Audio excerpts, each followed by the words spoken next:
Welcome to Close Up. I'm your host, Sheena Harry. In the aftermath of Tropical Storm Erika, many families suffered unimaginable loss. Today's guests have been using their skill set to provide Dominicans with much needed support and to bring awareness of available resources. Joining me on Close Up, Macmillan Coffey, Vice President of the Dominica Psychological Society, and also Leslie Ann Waldron, who is the Public Relations Officer of the Society. Thanks for joining us, both of you. You're welcome. Nice to have us. Thank you. And let's start off with a little background on your organization.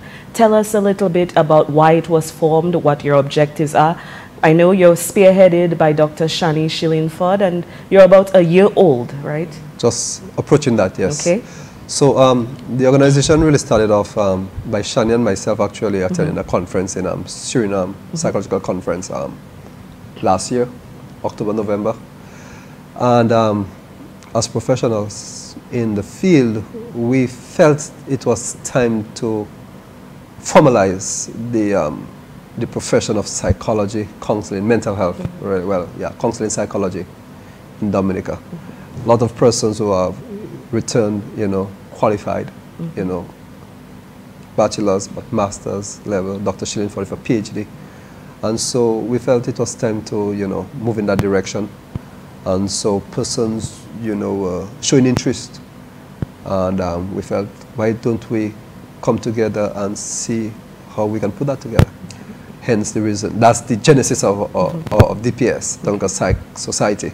Leslie Ann can speak to some of the objectives and goals of the organization. So Shani and Dr. Shillingford and Macmillan, they came together, and then we identified other people, reached out to the rest of the population of people with degrees in psychologically related fields. Then we had our steering committee. We met for a number of months trying to put things together, and then we came up with our constitution. Within our constitution, our main aims and objectives, we're looking at being the actual body, the representative body of psychological professionals in Dominica, because we have never had that before. Also to set out ethical standards and guidelines and goals, because the field of psychology is not just something that we want people to think that you could just practice as whatever we want it to be. Their ethical goods and standards. And when we formulated our constitution, we were guided by the APA, that's the American Psychological Association's guidelines, and also piggybacked on some of those within the Caribbean. So right now we're at the point where we recently registered. We have members started paying dues, etc. And our short-term goal is actually doing our research for us to attend the first ever CANPA, which is Caribbean Association of National Psychologists. The Alliance of National Psychologists Association in the Caribbean. Well, yeah. Yes, so to actually attend that conference with our other colleagues throughout the region and be that representative body for Dominica. Sure. So that's one of the main things. And then also we want beyond just our personal development, because we're looking at personal, professional development within the group, but to ensure that we can provide that type of psychological care that Dominicans need. Exactly. We can touch on a number of subjects, but today we're going to focus on Tropical Storm Erika, the aftermath, and how Dominicans are dealing with the passage of that disaster. So the first question I want to ask is, it's been almost 6 months post-Erika. What would you say is the psychological atmosphere here in Dominica? So when you look at a post-traumatic stress disorder, we're talking about 6 months. Well into a month after a major disaster as Erika, you can have persons showing up with symptoms of post-traumatic stress, And so I cannot sit here and tell you that all the victims are suffering from post-traumatic stress disorder. But I do know that research has shown that persons who are affected by a major disaster as Erika, the likelihood of some of these persons manifesting symptoms of the disorder is very likely. Having said that, that does not mean that everybody will develop post-traumatic stress disorder. And there are a lot of various factors that can prevent one from developing it or developing the disorder. And we can talk about that a bit later. Okay. But even to come back to that too, post-traumatic stress disorder, we'd like people, the public, to know what are some of the main causes of post-traumatic stress disorder, because someone being diagnosed or having suffered the symptoms of post-traumatic stress disorder doesn't necessarily have to be directly related to that trauma. Okay. Even the exposure to it. Mm-hmm. So we look at the first group would be the people who were directly affected, the traumatic experience, but then we have people who were exposed. So by listening to the media, watching TV. So we may have Dominicans overseas who were locked into the radio, looking at the images, etc., who may have some of the symptoms of post-traumatic stress disorder within a given time. Even knowing people who suffered through that trauma could lead someone to having post-traumatic stress disorder. So we need people to know that it's not necessarily the direct impact of the trauma which actually leads you to post-traumatic stress disorder. And then some of the symptoms we would look at the re-experiencing, right, the flashbacks and those things. Nightmares. You know. And we would like to differentiate between that and what we could consider acute stress or normal grief. Right. And so acute stress, and I think, but the timing is important. And you're looking at the 6 months, and then 6 months, well after disaster, I mean, it's well into the period, way beyond the period where one can be diagnosed with post-traumatic stress disorder. Okay. But what Leslie's speaking about in terms of acute stress disorder, I mean, within weeks, within days to weeks, after exposure of a traumatic event, one can develop or show signs of acute stress. Okay. And she also mentioned grief. Yeah. You know, we lost a lot of persons through Erika, and some persons were displaced. We're still not, unfortunately, weren't able to recover some of the bodies. And so we can speak about the you know, the stages of grief. Okay, we'll touch on that a little bit later on. One more question before we go into break, though. A lot of parents and children especially experience the loss of homes during Erika. What do you know about how the parents and children are coping with dealing with that loss? I cannot tell you again exactly about the persons who were actually exposed to the event, like Erika. What I can talk in a general sense that one can only imagine that anybody, children or adults, being exposed to such a disaster, where they've lost their homes, their belongings, family members, it's inevitable that these people are going to be traumatized. The good thing about it is we had a lot of help on the ground. DPS was a part of that, and we had other mental health professionals. We got some assistance from the region, you know, and a lot of work was done on the ground directly in terms of psychosocial support. Even Red Cross, I think, gives some help in that area. So I would want to think that direct psychosocial intervention that was so early, right after the event, would surely augur well in terms of persons' rehabilitation and recovery, in terms of their psychological and emotional well-being. But to touch on that, Mark, in terms of exactly what Sheena was asking too, the parents and the children, we see a major difference between how these two groups would actually express themselves. Because with children, they do not express, they are not able to express their emotions as clearly as we do. So being on the ground in the immediate aftermath of Erika, and even months later, we find the parents would be able to verbalize it. They talk about their anger, their frustration, sadness, etc. We actually see it from them. They will tell us about it. With the children, though, who are not always able to verbalize it, it may be expressed in different manners. So a child who's normally very talkative, we find that child being withdrawn. The child may go to school and be very hyperactive when the child was normally a calm child, or the opposite way may happen. The grades, we may have grades declining because with the families being displaced or being relocated, it affects the children significantly. It's not just the parents or the homeowners who actually suffered that financial loss. The children, they were shifted from the normal areas, their normal friends, even if we are all within the same setting now, whether in a guest house, a shelter, etc. We have to go take a longer ride to school. Whatever functions that we normally had at home, we may not be able to perform it because of the setting, because there's less privacy, less boundaries can be set, etc. So we have the children being a group who actually suffer significantly in the aftermath of Erika. And that's why, as part of our training with the Franciscan Institute, as Macmillan mentioned earlier on, we had groups from regional groups who actually came in.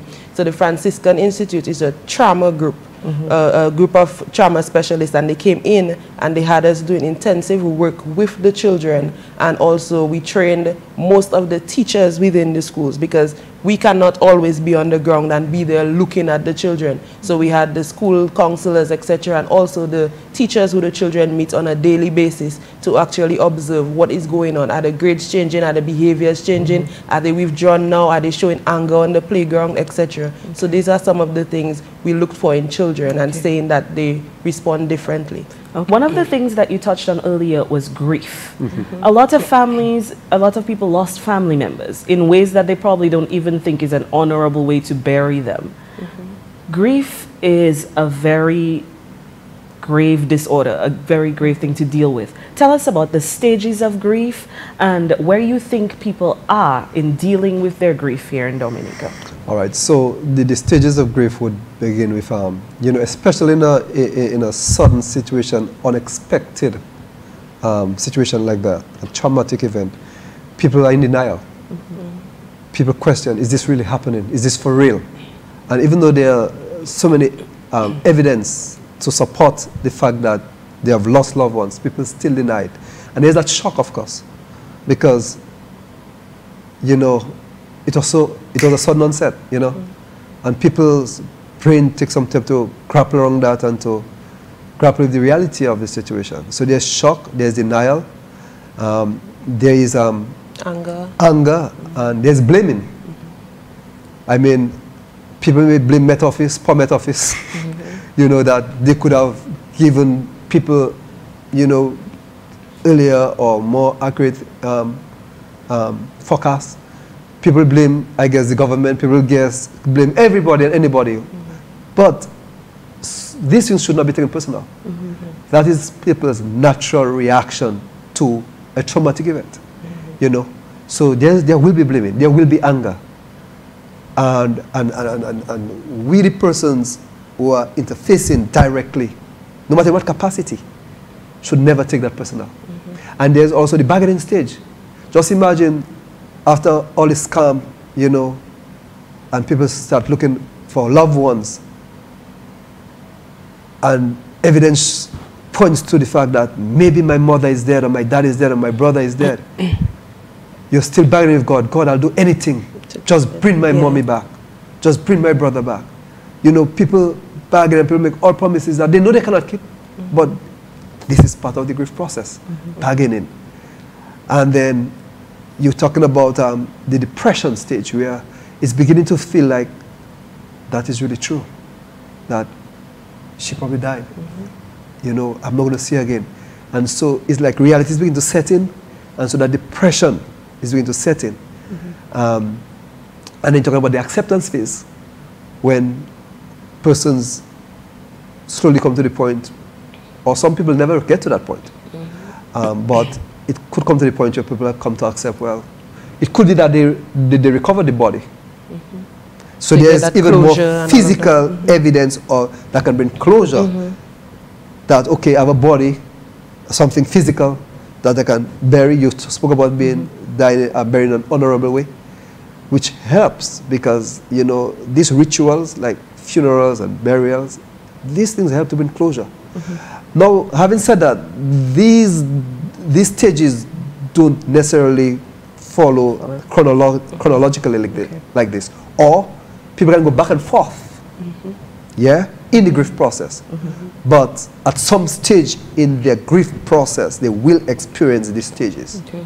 And what about the depression stage? How do people cope with that depression? Okay. And even to step back a bit, when we look at grief, right? Grief, normally we think of death, but grief has to do with loss of any kind. So even if I was affected, but I did not lose any family members, any loved ones, but I lost my home, or I had to, my home is still there, but I had to be relocated. I lost my job. So we grieve over these things. And then, as Kofi is saying, we have people going through the different stages at different times. You may stay longer during one stage, or you may go back to another stage. So you're at a shelter, and you find a group of people who went through basically the same thing, but people are at different stages of grief. Right. But when we talk about depression itself, depression is a major mental illness, major depression. And one of the things we try to ensure that we clarify to people, and when we go to the shelters, we always try to differentiate between depression and normal sadness. One of the main things we're looking at is the time period. So we are looking at having symptoms. So the symptoms of depression and normal sadness are almost identical. But we are looking at time period. For depression, at least 2 weeks consistently.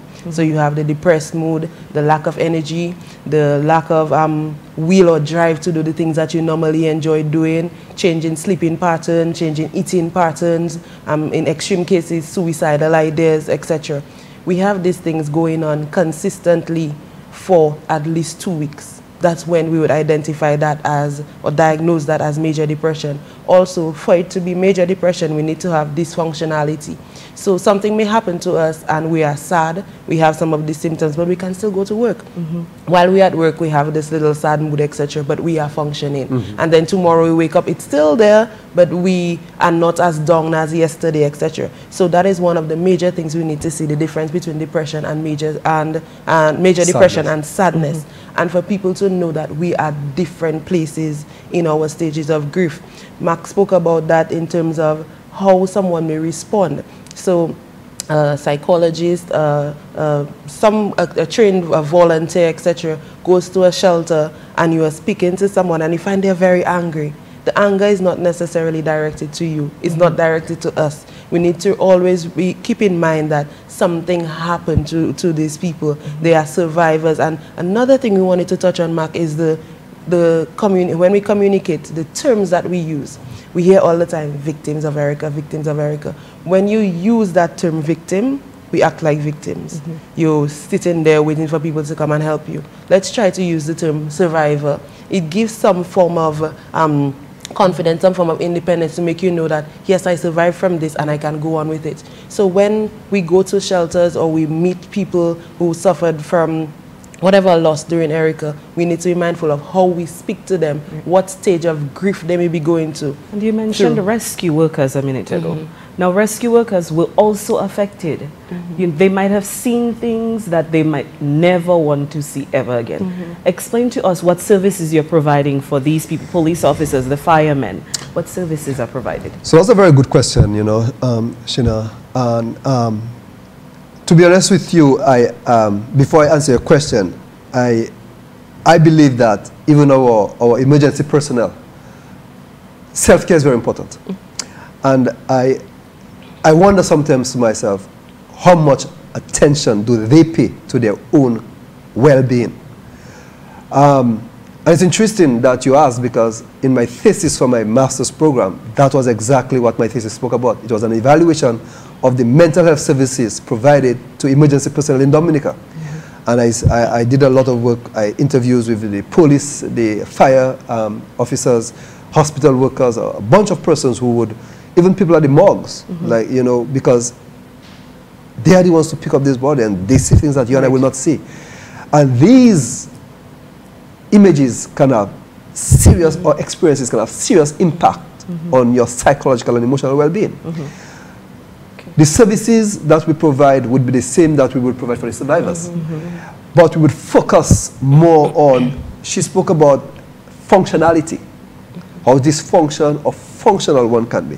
And you will well appreciate that to be constantly exposed for days going up to Pitt Savannah and all over Dominica where persons were affected, and having to experience that over and over. It's not unusual that these people have dreams, not necessarily nightmares, but dream about the event. And it can impact on their emotional well-being. And so we encourage them to come forward. Right.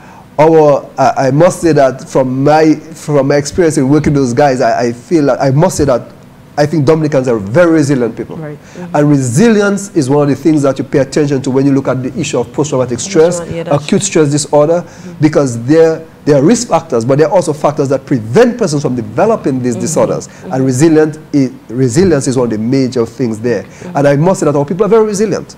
Children are very resilient. Children are much more resilient than we think that they are. You know, but the services, we would want to engage them. We could do while we do stress management in disasters. This is a group kind of therapy setting where persons are allowed to just speak of the experience, what we call debriefing. You know, and they are allowed to just speak about the experiences. Then another component addresses the emotional and psychological aspect of it. Another part of it speaks to moving forward. So tell us how these people can contact you if they need your services. Okay, so right now, the Dominican Psychological Society, we're planning to set up a hotline. It's in the pipelines, but now we work through use of our email. So our email address is dominicapsychologicalsociety@gmail.com. All right. So it's dominicapsychologicalsociety@gmail.com. Well, we appreciate you coming in to shed some light on this issue because we know lots of people need your services. And once again, joining me on Close Up, Leslie Ann Waldron and Macmillan Coffee. And this is Close Up. Until next time, I'm your host, Sheena Harry.